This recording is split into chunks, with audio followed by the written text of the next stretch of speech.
diploma po ba o diskarte? Ano po yung napili niyo sa dalawa po?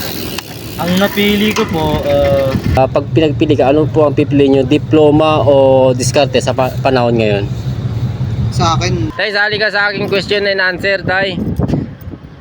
May tanong lang ako, kung papiliin po kayo, ano po yung mapipili nyo sa isa? Diploma po ba o diskarte sa panahon ngayon? Sa panahon ngayon, diploma po ba o diskarte? Sa dalawa, diploma o diskarte sa panahon ngayon, lalo na sa mga kabataan. Sir, meron lang akong katanungan, dalawang katanungan. Pagpiliin lang po kayo kung ano yung gusto nyo. Pag pinagpili ka, ano po ang pipili nyo? Diploma o diskarte sa panahon ngayon? sa akin parehas eh. Parehas po. Kasi kung wala ka namang diploma, Mhm. pag wala kang diploma, hindi ka rin makakapag-apply ng trabaho na maganda-ganda. Pero Oo. pag wala ka namang diploma, ayun, ganito trabaho mo, yung mga mababang ano lang na trabaho. Kanya-kanyang diskarte, ano? Kaya kailangan talaga may diploma, ano? Parehas, tapos diskarte. Sabayan mo ng diskarte. Yun nga, sabi nga nila, may diploma na kung wala kang diskarte, useless, ano? Kagaya ng iba, may diploma nga, yan. Hindi naman ginagamit. Mas gusto pa magtambay, mas gusto pa mag-ano. Sir, salamat sa napakagandang kasagutan, ano, sir? Ano pangalan niyo po? Globert. Glover. Thank you, sir. Tay, good morning, Tay. Sali po kayo sa vlog ko, Tay. May tanong lang po ako. Okay lang, sir? Sa panahon ngayon, sir, ano po may ipapayo sa mga kabataan? Sa dalawang tanong, ano mas nananaig sa inyo sa panahon ngayon? Diploma po ba o diskarte? Diskarte. Diskarte. Diskarte po ang napili nyo, sir. Bakit po? Kasi sa hirap ng buhay. Sa hirap ng buhay. Panahon ngayon ng kabataan, walang diskarte ngayon. Dahil puro ano ang kabataan ngayon. Puro ano, hindi Bisyo. kaliwat kan ng bisyo, opo. Hindi kagaya ng araw. Opo. Tao ngayon dapat diskarte. Wala Diskarte. kang diskarte ngayon, wala. Oo nga eh. Dapat nga diskarte talaga ang nangunguna sa pamumuhay natin. Ngayon ng kabataan ngayon, puro bulakbol. Opo. Ano pangalan niyo, sir? Dani. Dani. Taga rito lang po kayo sa Hulugan, sir. Sir, salamat sa pagpapaunlak sa amin sa Tay, good morning. Sali ka sa vlog ko na. May tanong lang po ako. Kung papiliin ko ay na sa dalawa, diploma o diskarte sa panahon ngayon, lalo na sa mga kabataan. Ano po sa palagay nyo ang pipiliin?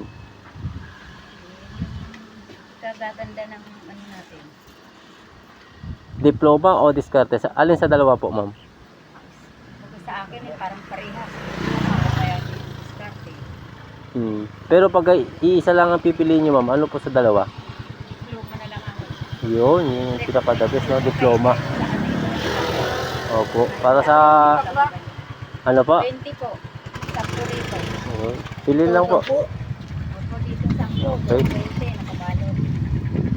Tay, salamat sa pagsagot po. Tay, sali ka sa aking question and answer, Tay. May tanong lang ako, kung papiliin po kayo, ano po yung mapipili nyo sa isa? Diploma po ba o diskarte sa panahon ngayon? Diskarte. Ano po? Diskarte. Diskarte. Bakit po napili nyo ang diskarte sa panahon ngayon? Akong mga kakilala mo. Ngayon kaibigan ko pa. Ay, yun ang importante. Parang kang diskarte. Diskarte. Mapapahamak na pamilya mo eh. Oo. Kung wala kang diskarte, ay sisibig ba yun? Mm. Pwede ba yung diploma? Oo, sa emergency. Kumbaga, yun yung pananaw po ninyo. Diskarte. Diskarte. Tay, maraming salamat sa may maiksing kasagutan po. Thank you po ng marami. Sir, mabala lang po kayo ng sandali. Pwede bang kasali kayo sa vlog ko? Okay. May tanong lang po, kung papapiliin kayo sa panahon ngayon, diploma po ba o diskarte? Ano po yung napili niyo sa dalawa po? ang napili ko po, Mike, diploma po. Yes. Bakit po diploma, sir? Kasi po, pag diploma, may knowledge po kayo habang trabaho. Pag Oo. trabaho po kayo, may knowledge po kayo. Kaya, tsaka, marami pong trabaho na pwede mong pasukan dahil sa diploma.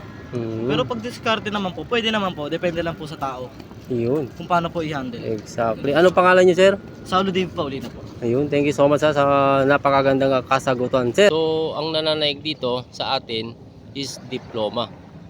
Ang diskarte, speaking of diskarte, ay na kung isa kang naapektuhan sa diskarte, mga kaibigan, respetuhin natin yung mga taong ito kasi alam nyo kung bakit. Wala man silang kakayanan na ipagpatuloy yung kanilang nasimulan para makuha yung goal na makakuha ng diploma. So nag-i-stay na lang sila sa diskarte gawa ng walang kakayahan pong kumuha dahil walang-wala po. So intindihan natin yung mga taong sumagot ng diskarte at congrats sa mga malalawak ang isip sa vlog na ganito. It's better pa rin yung diploma, ika nga. Pero andyan pa rin yung diskarte, hindi nawawala yan, kaibigan. Kasi tayo, sa 100% na Pilipino, ilan lang po yung kayang mag-aral. Pero sa mga kabataan natin na tulad ko na hindi naman ganun ka-hassle para mag-aral, kaya mag-aral kayo para makuha yung diploma. Samahan nyo ng diskarte. So yun lang ang maikling pagsagot ng mga nakapanood kasi hindi natin na ipaliwanag sa part 1 kasi ito part 2. So yun lang mga kaibigan. Thank you sa panonood at pag-share. Salamat ng marami.